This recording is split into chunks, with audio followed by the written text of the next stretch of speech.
From time immemorial, humans and monsters have been in constant conflict. Today is no different, as our protagonist, Kai, is fighting alongside other soldiers against a massive ape.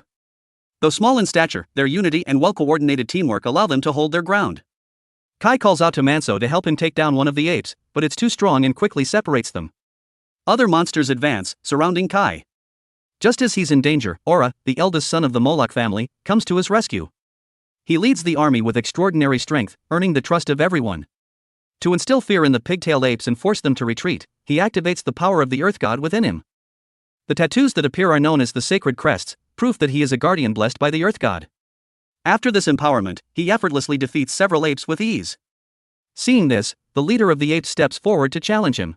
This leader also possesses special powers, making this a battle between chosen ones. Speaking in human language, it declares its wish to end the battle here. The two powerhouses charge at each other, but with his agility, Aura successfully evades the ape's attacks and delivers a fatal blow, cutting through its body and felling it instantly. Victory once again belongs to humanity, bringing joy to everyone. They have successfully protected their village, while the apes are forced to flee back into the forest. After the battle, Kai and Manso reflect on what has happened. Luckily, we managed to live through another day. The collection team then presents the spirit stone, found within the apes, to Aura. He drinks it down completely to increase his fighting strength, while the others each receive only a drop as a reward. They perform a prayer ritual to the gods before consuming it. Everyone feels a significant increase in strength, but still not enough to fight the apes alone like Aura can. Eating the core of the spirit stone greatly increases spiritual energy, thereby enhancing the body. Kai wants more, but Manso sets him straight. We're just ordinary soldiers, we're lucky to have gotten this much. The rest of the stone will be transported to the castle for the rulers. Like Aura, Lord Bosco decrees that the majority of the spirit stones must be given to the guardians. With them, they can maintain stability after each battle, which is how humanity can triumph over the enormous monsters. This is the immutable law of this world. Soldiers like them must become stronger without relying on spirit stones, so they can survive and return home as they did today. That evening, the warriors are treated to a feast. Thanks to your bravery, the village is safe, Moloch, Aura's father, says with pride. Manso finds this old man's constant platitudes irritating. To give so little food and then make them wait. Only the leader's family ever has enough delicacies. Yet Kai is delighted to have even a few of these dishes. Everyone can only wish they could eat more and resolves to work harder. The captain gets a larger portion, causing jealousy. He smiles and tells them, if you were stronger, you'd get a portion like mine. Kai vows to train so he can soon achieve such results, but when he swings his staff, he lacks the strength, still hungry. Suddenly, he blurts out some strange words, like, I wish I had rice cakes to eat. Manso has no idea what rice cakes are and asks about them. Kai says he just remembered it in his head, but doesn't really know what they are. This isn't the first time, he occasionally remembers things like this. While talking about food doesn't fill his belly, it at least eases the hunger. Kai points towards the graves of his fallen comrades. Those with families have their names etched on stone markers, but for warriors with no one, only dry twigs mark their resting places, as no one mourns their deaths. Therefore, Kai vows to live, otherwise he'll be forgotten, as if they had never existed in the village. To survive, they must win battles. Kai thinks that if he possessed extraordinary power, he might make a name for himself. Manso thinks he's probably just delusional. Inside, the two Aura siblings are arguing about fighting. Jose also possesses power, so she wants to help her brother. Aura refuses because their father doesn't expect her to choose the same path as him. It's too dangerous and she could die at any moment. Women in the Baron's family don't need to go to the battlefield. Jose wishes she had been born a man. Down in the courtyard, the two brothers are still helping each other train. Manso thinks if Kai only knows how to retreat, he can never win a battle. He's quickly defeated and falls to the ground, but suddenly his mind recalls images from a previous life, living on Earth with incredibly modern things. When he regains consciousness, he blurts out words related to magic. Manso apologizes, thinking he's driven the protagonist crazy. Maybe he'll sit up and tell me he's fine, then he realizes he still has memories from his previous life. A place that people in this world don't even know exists. Of course, Kai has never told anyone about what he's experienced, because he doubts they'd believe him, so he just leaves it alone.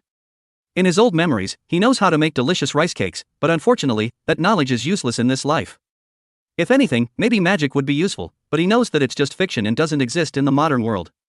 If possible, Kai wants to use magic in battle because it would help a lot and also make a name for himself, gaining what he wants. At the same time, the village chief receives an urgent letter. It seems that a pack of ogres has appeared in the western forest. The battle will take place near Banya village and they must participate. Although this exhausts the soldiers, according to the agreement, they need to get there quickly before things get worse. Yesterday it was the apes, now it's the pigs. This is truly tough. The duty of the soldiers is to always be ready for battle, to protect the country at all costs, even their lives. The father sees that his son speaks truly. Kai is still awake, thinking about how to create fire in his hand. Manso asks, what's he mumbling about? Go to sleep so you have energy. Kai says he's just imagining scenes in his dreams. Manso says that long ago, a traveler said that maybe it wasn't a dream, and that person could also make flames burst from his fingertips. Just like what Kai was thinking, he seems interested, but Manso isn't sure if it's true because it's just a story he heard.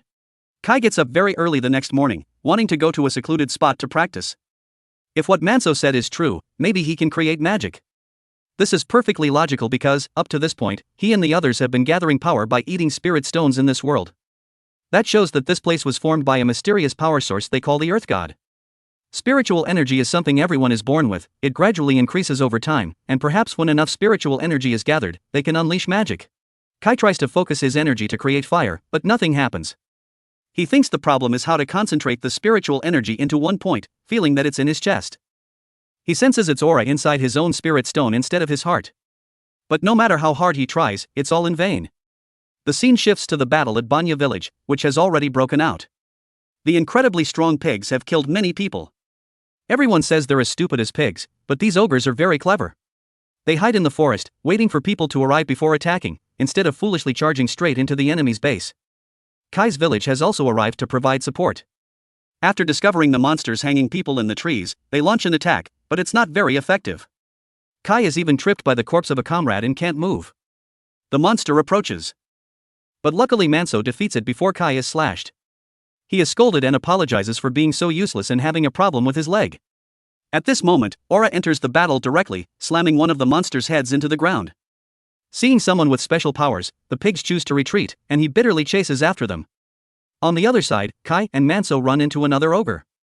Kai tells Manso to leave him behind, but Manso refuses. Knowing they can't run, the pig slowly approaches to enjoy the hunt. With no other choice, Manso says goodbye.